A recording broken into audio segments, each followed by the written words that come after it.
Walter, who we're talking about the morning show, of course, that you did in the early '50s. Do you recall some of your more memorable guests on that program, or You know, the two that I think of was I think was Mario Lanza, who we got up to the top of the Statue of Liberty for a July 4th sing, and trying to get uh, we I forget just exactly what we did with it at the moment. I wasn't involved in the actual production of the spot, but uh, we had a very talented producer of that program in the early days, and he did all kinds of trick things, like on this case, getting Lanza to sing the Spangled Banner, uh, get his voice, and then they let him climb up to the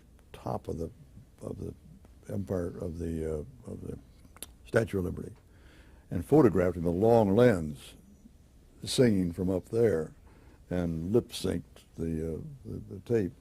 No way to get a audio and camera up there at that time, at any rate. And the other one was that we showed for the first time on television a man doing something that he called water skiing uh, with water skis. really? And would you believe that it was invented practically on our camera? In the winter time on the Hudson River, this was the thing that impressed us most. It wasn't quite winter time, but it was a fairly cold day. And here was this guy who invented water skis. We had great pictures of him. And that was dashing on the up and morning down. show. On your Yeah. morning show. Another thing, Paul Levitan was this producer's name.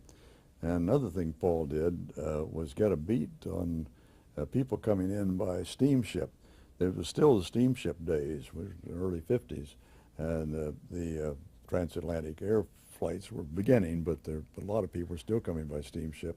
And there were still this shipboard interviews with incoming celebrities. And he figured out how to do a remote from the incoming ships before they ever got to the dock. And he did it by the simple means of putting radio equipment aboard the boat, the ship, at the other end before they left England or wherever. And but it was available there with an operator.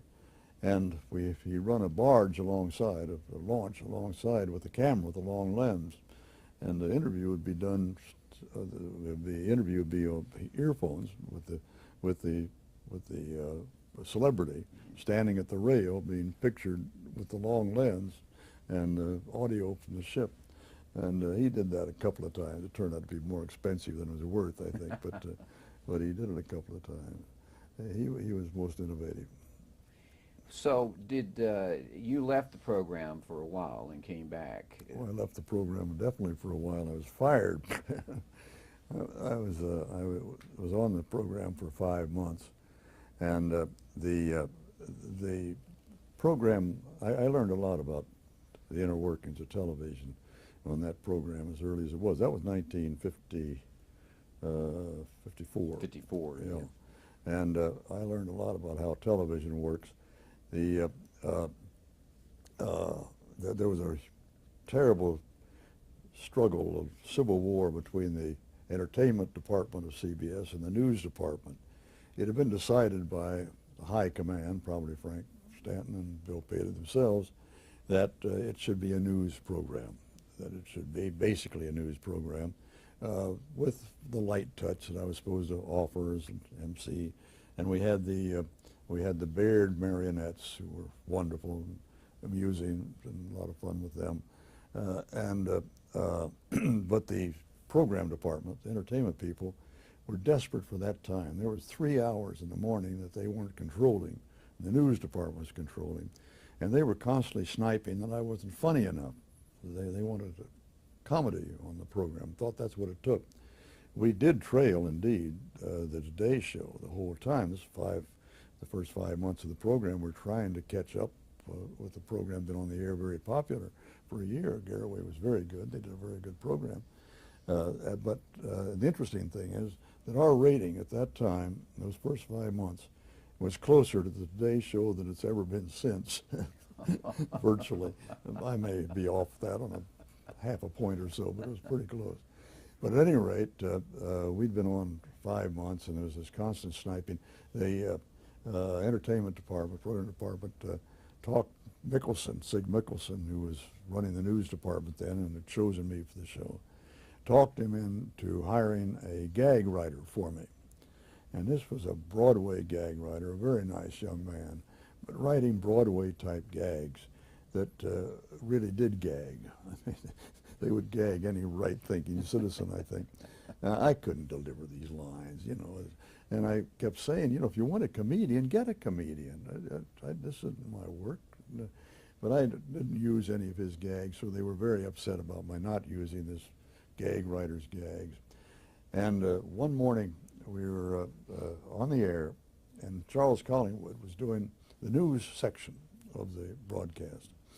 And he looked sick. He looked absolutely sick that morning. And at one of the commercial times, I went over to him. I said, "Charlie, are you all right?" He said, "I'm all right, I'm all right. Something I got to talk to you about, but later. And I really thought he was quite ill. And the program was over, and he came over and he showed me a column by a guy named Jack O'Brien, who was a kind of a hatchet man for Hearst television area. And Jack O'Brien's column led that morning. And this was not printed that morning. It was a hold for release copy that had moved on the INS wire and would be used the following day. But it was just the INS wire copy. But his lead item was, CBS has finally gotten wise. They're dumping the no man Cronkite, or no personality Cronkite, or something of the kind. They're dropping him in favor of a bright young comic from the West Coast, Jack Benny's protege, a man named Jack Parr. and here was the first news I had of it. I didn't have any idea. I had a 1-year contract for this show, which was medias anyway, but it was quite a surprise. And I learned a great deal about how television worked that morning. As soon as the program was over, I went up to my office. We usually had a meeting for the next day's program at that time. But instead, I got on the phone to our public relations guy at CBS. And I said, well, what do you know about this? He said, I don't know anything about it. He said, I don't think it's so. He said, where'd you see this? Well, he hadn't seen the column either. He said, I haven't heard anything about that. I'll check on it for you. Well, I didn't hear from him, but I then called Sig. Well, Sig was up fishing in Maine at the time, unreachable. So I tried calling then the program director of the network. And he was fishing off Florida, or playing golf in Florida, unavailable. I kept going up the ladder of executives at CBS. Not one of them was available. None was available at all. So I called the public relations guy back, and I said, listen, strangely enough, nobody's available today to talk to me. Therefore, I'm already getting phone calls, which I was. The phone was ringing off the wall, as I think we say, for a cliche, from news writers, television columnists all over the country. They'd gotten this copy at their INS wires too, and they wanted to know what about it. And I was putting them off. I hadn't answered him. I was still trying to find out myself. So I called our public relations guy, who was a great fellow, and I said, I'm going to give you 1 hour. I'm calling a news conference for 12 o'clock. I'm calling a news conference to talk about this at that time. And if you can get somebody to talk to me about it, I'll be able to talk with some information. Otherwise, I'm going to have to tell the truth. I mean, we've had this little conflict about my being on, and it's apparently all over and so forth. Oh, you can't do that. My God, you can't. Worst possible thing to do. I said, no, that's what I'm doing. Maybe the worst. Well, within about 15 minutes, I had all of them calling me back, all the executives, to talk about it. And of course, it turned out it was true. And Parr took over that next week. Interesting part of that story was that Parr had an office right next to mine up on the floor where in the Grand Central Terminal building where we produced this thing. And he had an office right next to mine.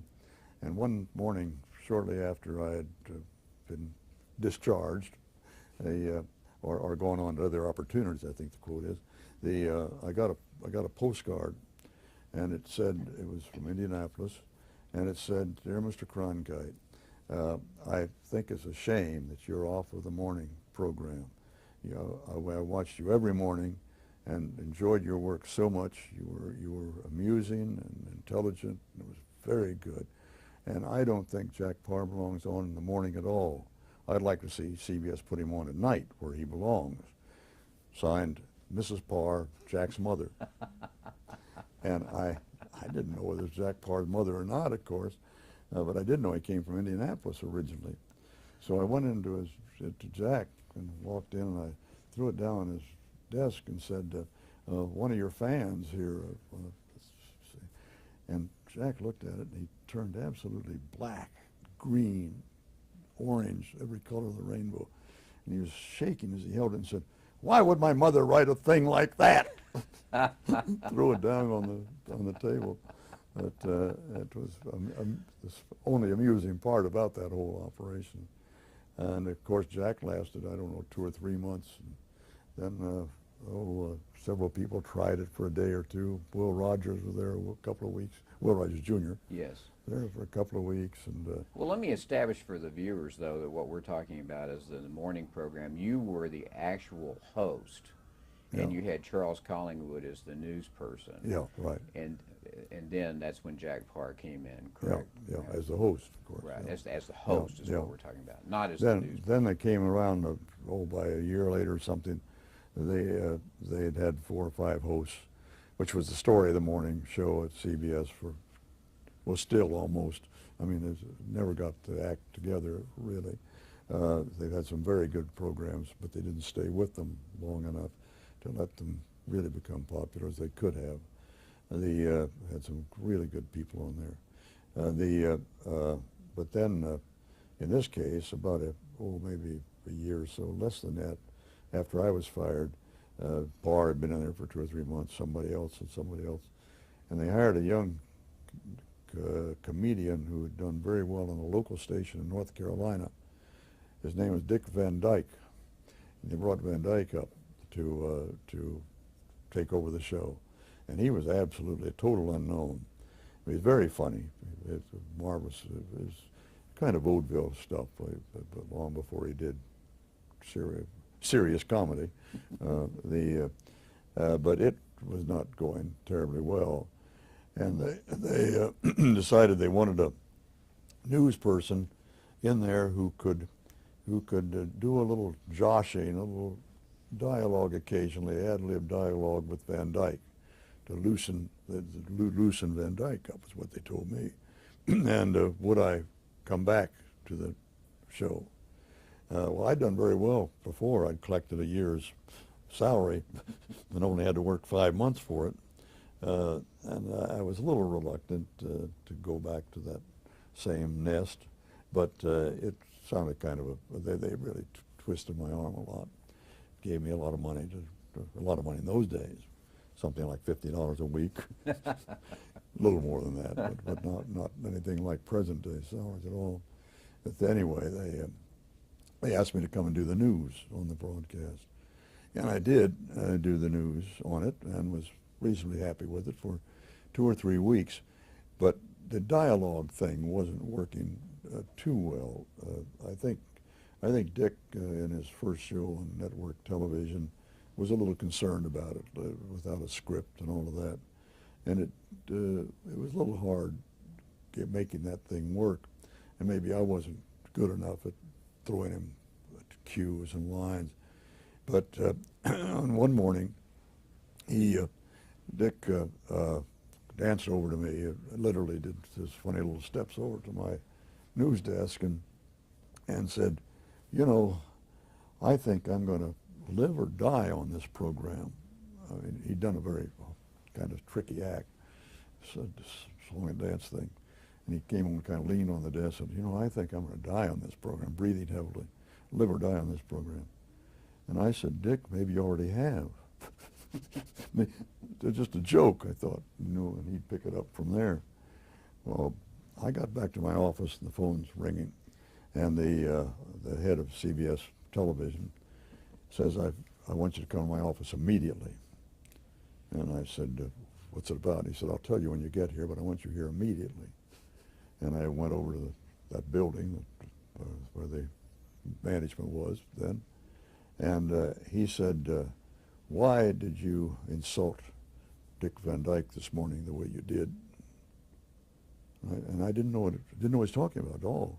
I mean, I've told you, so you know what the cue line was, but it had been a 3-hour show. We did 2 hours, then a repeat of the first hour for the West Coast, and I didn't know what he meant because Dick hadn't reacted to that. We went ahead and chatted a minute, and I said, "What did I say?"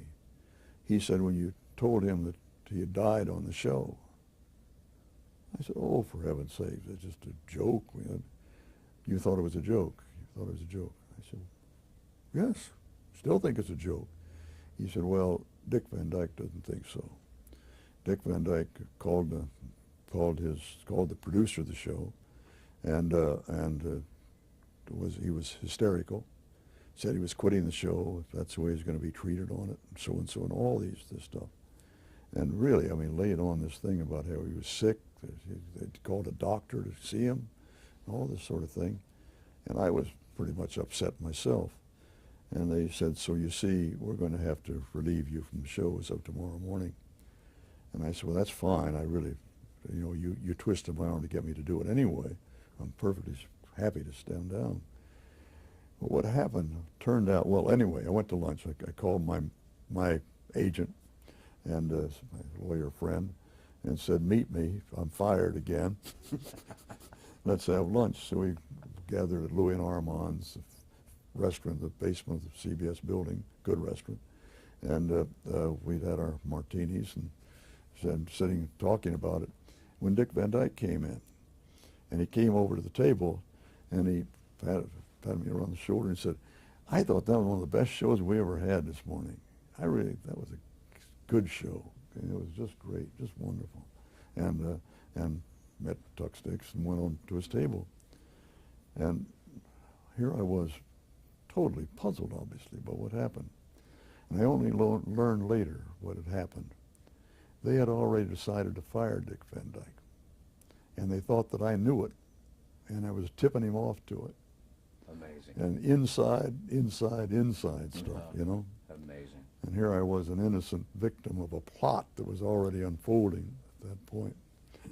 Television, wonderful business. The ways of television. Yeah. Well, on the later on, wanted to ask you, had Charles Collingwood been replaced when you took over as the news person on the morning program, or had there been others in between? No, I think Collingwood had stayed until the Van Dyke business, and then he'd been trying to get off of it. I think. And so you replaced him, you think? You remember? Yeah. Well, let's talk. I believe that's right. I could be wrong. Well, let's talk about another very, very important development, certainly in documentary television, and that's the 20th century. You began hosting the 20th century in 1957, which, let's talk about that a little bit. How did you get involved in that program? Well, the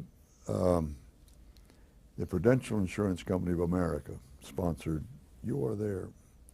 And as a matter of fact, at the time they were sponsoring the Minnesota Daily, the University of Minnesota daily newspaper, carried a little box on the front page that said the little headline was "Thank Goodness," and the line said, "Walter Cronkite says that every Sunday, the 20th century will continue after this word from the Prudential Insurance Company of America." And they decided that the You Are There format was, I don't know what made them decide. It was a very popular show. It may have been expense, because it was a very expensive program to do. Obviously, all live actors and all the rehearsal time and so forth, sets. And it may have been that, I'm not sure what. At any rate, they wanted another program at the same time with me in it. And CBS came up with the idea of 20th century. And that replaced You Are There. Well, now, did that come immediately after You Are There, or was there a program in between called Air Power? Or was Air Power a separate? You're right. Air Power did. And the reason for that was, again, the mysteries of things. You Are There could have gone on forever. But CBS, having been beaten out by the Navy, and Victory at Sea was such a successful, marvelous program, that CBS decided to go out and get something equivalent. And they tied up the Air Force.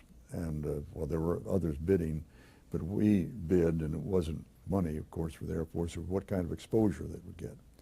And we proposed I believe, a 26-week program, I think, something of the kind, that would be on in prime time, a weekly program be on in prime time. I was to do that one as well. And we got it. We got the access to Air Force files to do air power. When Air Power, Prudential was sponsoring that as well. Oh, well, when we finished the show, and it had to be on at a certain given time, within a year and a half, whatever it was. Well, we had finished the program. The 26 programs were finished in the can, but there was no airspace for it, no time. Everything was sold out in prime time. And Prudential was sold the idea of putting it on instead of You Are There. And we were going to return to You Are There after Air Power had run its course. Well, Air Power was quite a successful program, and while it was running, at some point, Prudential decided that they would like something else rather than going back to You Are There. I don't know just how that worked. Mm-hmm. All I know is that instead of going back to You Are There, we came up with 20th Century. I see. With Bud Benjamin as a producer, Isaac Kleineman as associate producer. Well, let me just, now, Victory at Sea, of course, was on NBC. Victory at Sea was on NBC, so that was the reason CBS was trying also probably to compete with NBC. Oh, yeah, with right, Air Power. right, yeah. Just before we leave the Air Power story, though, let me just ask you, why do you think that it was such a success? Why was the Air Power? In very much the way that Victory at Sea had been a success on NBC. We were, at that point, just barely 10 years after the war. There had never been documentaries of these kind put together with a running story of how it all worked. The Navy's role in World War II, of course, mostly Pacific, but that had never been done in that fashion. There have been newsreels with snippets during the war, not on television. Television never had a real crack at it. Television didn't exist during World War II, that is, commercial television in the United States. And so here was the opportunity that NBC, somebody at NBC, with some genius, decided would make a great series. And they got the rights to all of this special footage that had been shot by Navy cameramen in action. So you had a lot of shooting, a lot of blood, and Sturm und Drang, and you know, heroism, pathos. Great music. The whole story of great war. Great music score. Story of people of war. And a great music score. Oh, and a great music score, of course, was marvelous. You know, there's nothing quite like that. Well, the air war was equally unknown to people. I'd written the air war during the war. That is, I was a correspondent for United Press, assigned to the air war, and while we tried to capture it in print, it was dribbled in day by day, and nobody had ever put it together in this fashion. So it was. Was that the reason? Was that the reason why you were selected for the Air Power story? You think? Well, I don't know whether it was or not. Actually, I had participated in the origination of the idea of doing air power. When the Navy thing appeared on NBC, there was a chap named Mike Buddy, at CBS, who was basically in charge of doing sports, I think, at that time, but a very thoughtful producer. And he had Air Force experience in World War II. And he and I had talked Air Force quite a lot. So I went to him and I said, we ought to do this thing, air power. He may have come to me. I'm not sure I can take the credit for the idea. But he and I kind of talked it up. And he designed the show and was taking it to Nicholson before the Prudential thing ever came up. It had nothing to do with Prudential. But the problem was that we didn't, when we were ready with the show and the time was running out for the Air Force contract to put it on the air, there was no place to put it. So Nicholson had the bright idea of perhaps putting it on instead of You Are There, Prudential being the sponsor, and at the end of it we'd go back to You Are There. I see. Then you did the 20th Century after Air Power. Yeah. What was did you have any daily or responsibilities with 20th Century, or is it like you were there? Very much like You Are There. Well, not really. A lot of the You Are There, a lot of the 20th Century stuff was stuff I'd covered. A lot of it was wartime, politics, government affairs, the Dust Bowl, for heaven's sakes, stories before World War II, civil rights problems, and that kind of thing. So I dabbled with the script. I didn't write the scripts from the beginning.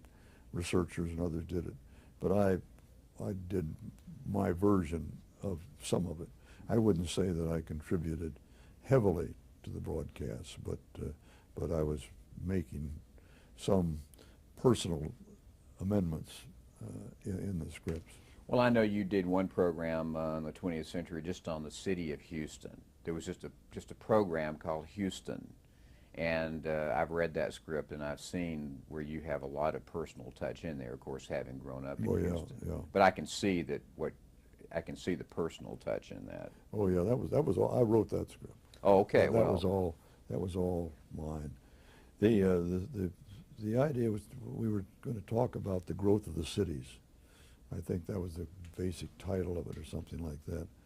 Urban explosion or something of that kind. And we took Houston as the example. There's a little sidebar story to that if you want to waste a little film with it. I was shooting from a principal downtown street corner of Houston. And the opening was there and transitions copy shot there.